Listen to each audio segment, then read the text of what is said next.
Bogadel 24 News et merci de nous rejoindre pour cette édition 100% africaine. Tout de suite les titres. À la une, le président algérien a réservé ce dimanche un accueil solennel au président du Conseil de souveraineté transitoire du Soudan, le général Abdel Fattah al-Burhan, en visite de 2 jours à Alger.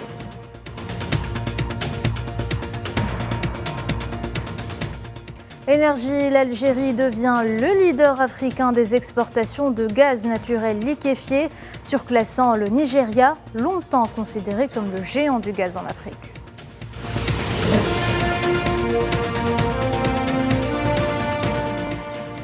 Et puis on va parler 6e art dans cette édition. Le Théâtre national algérien a abrité la générale de la pièce Sahraoui, Le Dernier Pas, une œuvre engagée qui dénonce les pratiques du colonialisme marocain.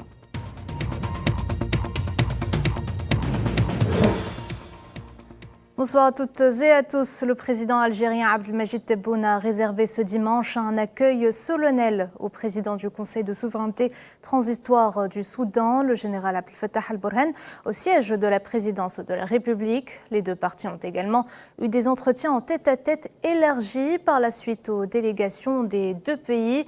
Abdelmajid Tebboune a par ailleurs saisi l'occasion pour exprimer le soutien de l'Algérie au peuple soudanais qui fait face à une situation difficile en temps de conflit. تتطابق وجهات نظر الجزائر والسودان حيال عديد من القضايا والمسائل الإقليمية والدولية.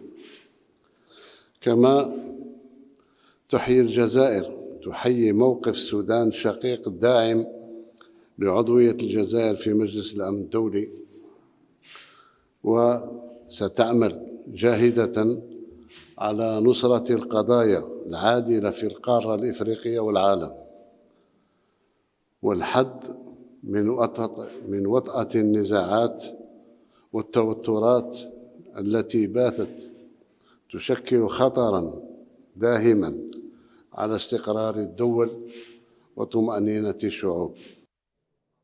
Abdel Fattah al-Burhan a de son côté salué et félicité l'Algérie pour son adhésion en tant que membre non permanent au Conseil de sécurité des Nations Unies, affirmant avec sa certitude qu'Alger continuera à défendre le droit des peuples à travers le monde. Regardez.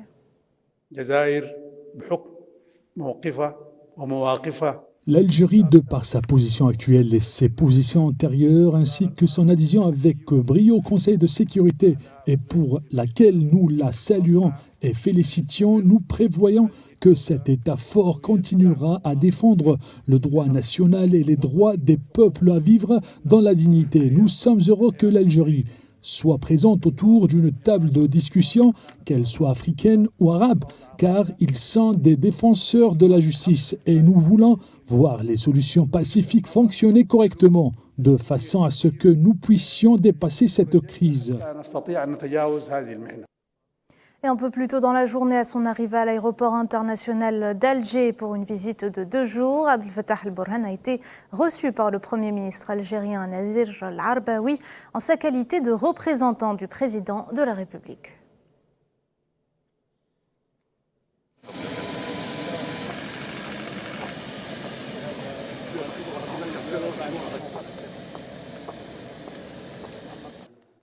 On reste sur le territoire national avec une autre activité diplomatique. La présidente de l'Assemblée nationale de la République de Madagascar, Christine Razanama Soa, effectue à partir de ce dimanche une visite de 4 jours en Algérie à l'invitation du président de l'Assemblée populaire algérienne, Brahim Bourali. Lors de cette visite, il sera question du raffermissement des relations entre les deux pays. La présidente de l'Assemblée malgache aura d'ailleurs durant son séjour des rencontres avec les présidents des 2 chambres du Parlement ainsi qu'avec un nombre de hauts responsables de l'État.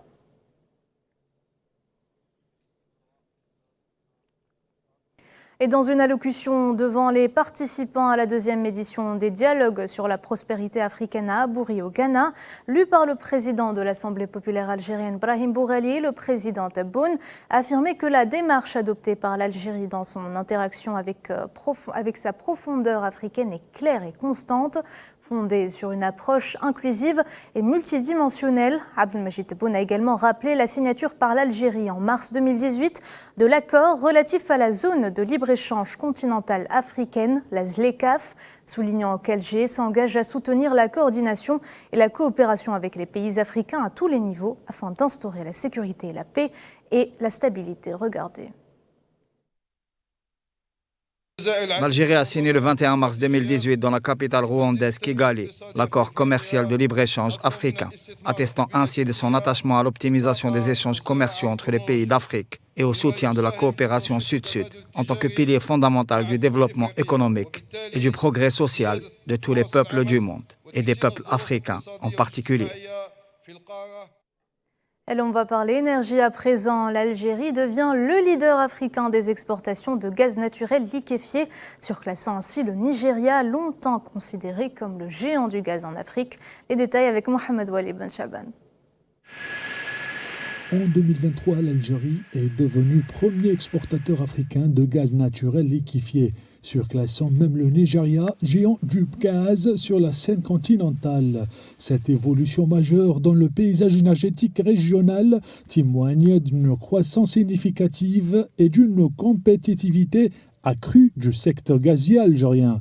Selon les experts de l'OAPEC, les exportations algériennes de GNL ont connu une augmentation significative, estimée de 26,1%, atteignant un total de 12,9 millions de tonnes. Ce chiffre marque le niveau le plus élevé d'exportation de GNL pour l'Algérie depuis 2010. Cette dynamique reflète la compétence du groupe Sonatrach dans le domaine de la production et de l'exportation du GNL et place l'Algérie dans une bonne posture pour répondre à la demande croissante en énergie à l'échelle mondiale.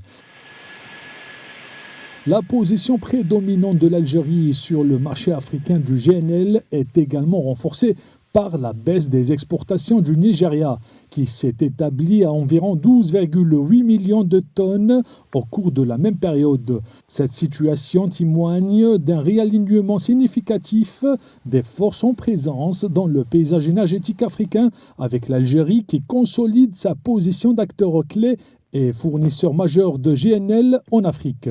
L'Algérie a toujours joué un rôle vital en tant que fournisseur fiable de gaz naturel sur le marché mondial. Et cette nouvelle réussite conforte davantage sa position stratégique dans le secteur énergétique mondial. En plus de contribuer à la sécurité énergétique régionale et mondiale, ces exportations records offrent des opportunités économiques précieuses pour l'Algérie, stimulant la croissance économique.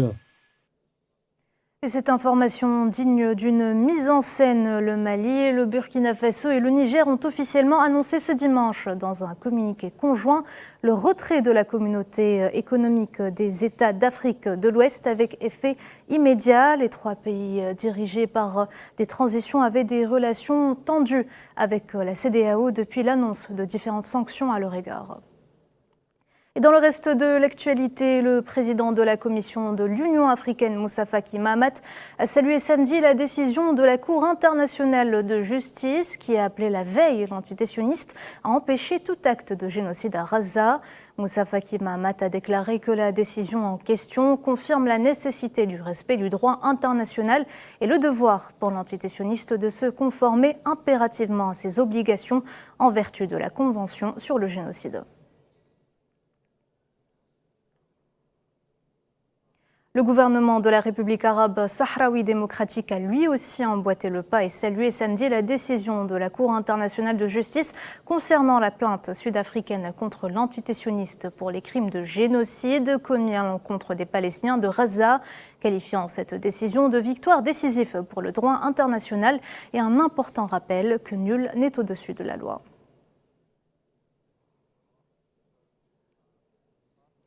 Sixième art, le théâtre national algérien Mahieddine Bachtarzi a abrité samedi la générale de la pièce Le Dernier Pas, produite par le TNA et le théâtre régional de Sidi Bel Abbès en collaboration avec le théâtre national sahraoui.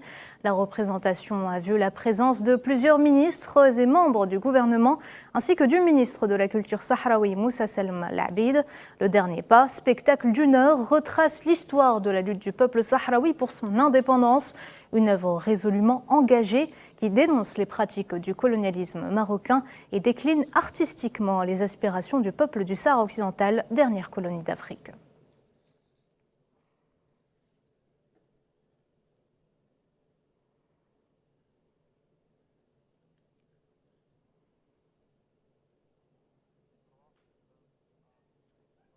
Allez, zoom sur la Coupe d'Afrique des Nations juste après ce jingle.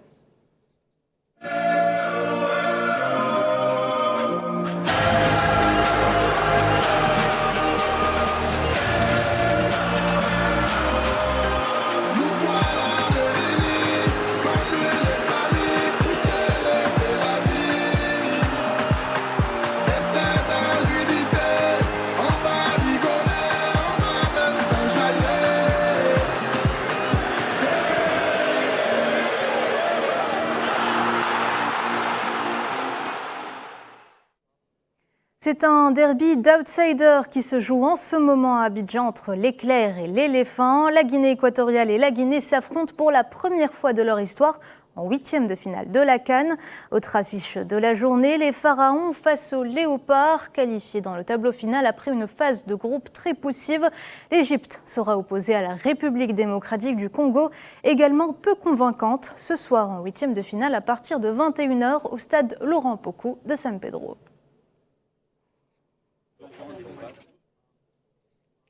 Et de son côté, le Nigeria a tranquillement disposé du Cameroun hier avec 2-0 à l'occasion du deuxième huitième de finale de la CAN. Les Super Eagles seront donc opposés à l'Angola en quart de finale.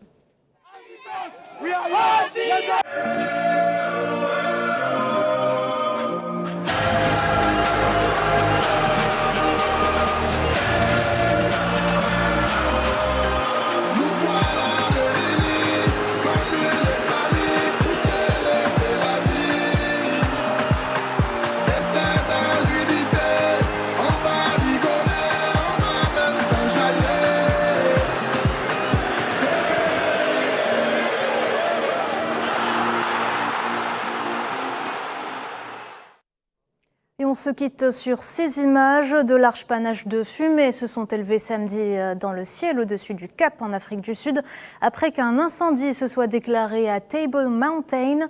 Les pompiers ont été vus s'attaquer à l'incendie avec des hélicoptères larguant de l'eau d'en haut pour tenter d'éteindre les flammes. Aucune victime n'est à déplorer pour l'heure.